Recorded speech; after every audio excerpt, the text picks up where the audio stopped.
Bonjour à tous, on se retrouve pour une nouvelle position de milieu de partie, de combinaison, avec le trait pour les blancs qui sont en bas. Du coup, du matériel en moins pour les blancs, de pions, bon ça va encore, parce qu'il y a encore énormément de pièces sur l'échiquier et évidemment bonne possibilité d'attaque avec un magnifique cavalier bien centralisé, hein. Il a 8 cases ce cavalier, hein, c'est quand même le maximum. 8 cases, dont des cases qui pourraient devenir intéressantes en direction du roi. En plus, il est sur une case forte, hein, évidemment, même s'il n'est pas protégé, bon, en tout cas, il n'est pas attaqué, ça c'est sûr. C'est une pièce évidemment très intéressante. La tour sur la colonne ouverte à côté du roi, évidemment, ça aussi c'est quand même une bonne nouvelle. On a la dame blanche qui est quand même pas très loin de pouvoir faire quelque chose aussi, hein, très certainement, hein, et même le fou. Donc on voit quatre pièces plutôt bien placées, hein, le fou qui en direction du roi, même s'il tape un peu dans le vide pour l'instant, il a quand même un contrôle de case intéressant. La deuxième tour qui pourrait revenir éventuellement à tout moment. Les pièces noires, alors le roi évidemment n'est pas très bien protégé, hein, il manque un pion devant lui, hein, le pion en G7. Là, ça aurait été évidemment beaucoup mieux s'il y avait un pion noir ici, mieux pour les noirs bien sûr. Le fou est pas mal, le fou bien placé sur une case forte, hein, le fou noir. Mais il y a des pièces non protégées, hein. On voit déjà la tour, hein, ici, donc attaquée par la dame, du coup non protégée, puisqu'elle est protégée qu'une seule fois. Et le cavalier et la tour derrière ne sont pas protégés non plus, même si évidemment ils sont quand même là en défense, mais ouais, il y a quand même un souci là-dessus, et probablement une combinaison que vous avez déjà vue, hein, puisque vous avez cherché, vous avez eu le temps probablement de mettre la pause. Si ce n'est pas le cas, faites-le. Vous allez trouver le bon coup ici pour les blancs qui va permettre de gagner du matériel et la partie assez vite. Euh, alors, on peut commencer par les échecs, hein. Il y a deux échecs de cavalier, des échecs de dame. Alors, la dame, à chaque fois, va se sacrifier, que ce soit sur le pion ou sur la tour. Ça semble pas les meilleurs coups, en tout cas. Le cavalier, pareil, hein, il va se sacrifier. Cavalier E7, il y a la tour qui va prendre et qui va défendre son cavalier derrière. Cavalier F6, ça a l'air un peu mieux, dans le sens où s'il y a une pièce qui prend, il y a la tour qui se retrouve non protégée derrière qui pourrait être prise. Si la tour prend par contre, ce sera qu'un seul échange, hein. La dame pourrait prendre le cavalier, mais pas sûr que cet échange ait été intéressant. En tout cas, ça nous donne peut-être une idée, hein, d'interception ici, hein, peut-être, puisque le coup de cavalier qui fait échec est déjà presque intéressant, hein. Non, c'est pas suffisant, hein, puisque la tour prend et c'est un échange, hein. On va être obligé de prendre le cavalier. Et ça a été dommage d'échanger notre bon cavalier contre son cavalier défensif. Bon, ça nous apporte rien derrière, surtout, hein, ça nous aurait donné du matériel, bien sûr, c'était un bon coup, mais là, c'est pas le cas. Du coup, menace de mat, je pense pas qu'il y en ait dans cette position. Par contre, attaque de la dame, évidemment. Et c'est là où on reviendra sur probablement cette idée d'interception, hein, que vous avez vu déjà avec le coup de cavalier, hein. Le coup de cavalier ici qui ne fonctionne pas, hein, il va prendre, pas avec le cavalier, avec la tour, pardon.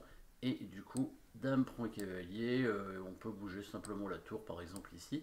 Et la partie continue, les noirs ont toujours leur pion d'avance, hein, et les blancs n'ont pas du tout obtenu d'attaque. Ils ont échangé leur meilleure pièce contre une pièce défensive pas très intéressante. Par contre, si on amène la tour sur cette case, donc attaquant la dame avec l'interception de nouveau sur la tour, et là on jouerait vraiment sur les pièces non protégées, hein, parce que s'il prend avec le cavalier, la dame prend la tour en faisant échec, et du coup il se retrouvera avec la tour non protégée derrière.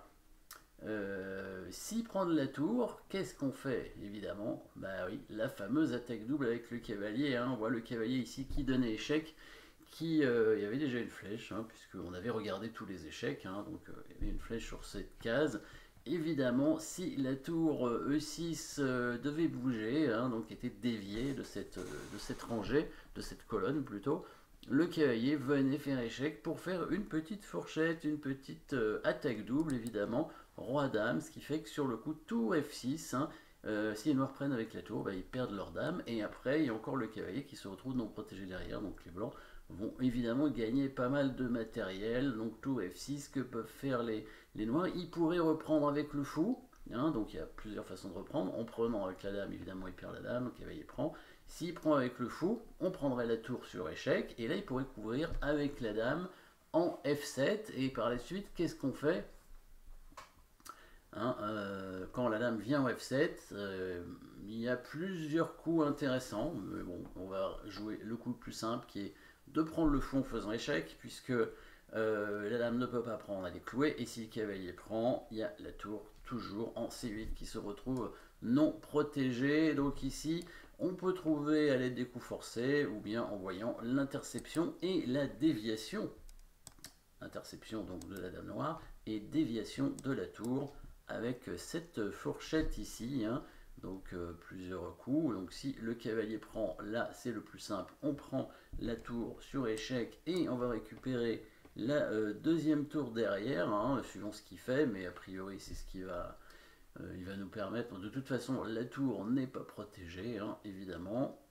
S'il bouge son roi par exemple ici, hop, on prend sa tour. Et on va est-ce qu'on va reperdre? Oui, on va reperdre le cavalier, mais on va prendre des pions, hein, quand même derrière encore. On peut prendre ce pion en B7, attaquant le cavalier, il va être obligé de faire ça. Après, on va prendre encore un pion derrière en A6. Hein. Bon, il a des pions à prendre. Quel était le meilleur coup? Sinon, on pouvait prendre le pion C4 directement. Hein. C'était pas mal aussi, puisque ça attaquait le cavalier. On restait avec une qualité, une bonne qualité d'avance, avec toujours le roi noir un peu faible, hein, évidemment.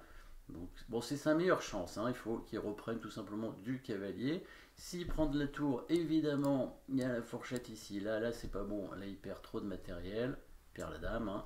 Et s'il prend du fou, là aussi, il va donner beaucoup de matériel, puisque là, on va prendre le fou avec le cavalier. Et s'il reprend, on prendra la tour. Donc là, on va gagner une tour ou deux pièces, hein, suivant ce qu'on décide finalement. Hein. S'il bouge le roi, il faudrait qu'il défende quand même la dame.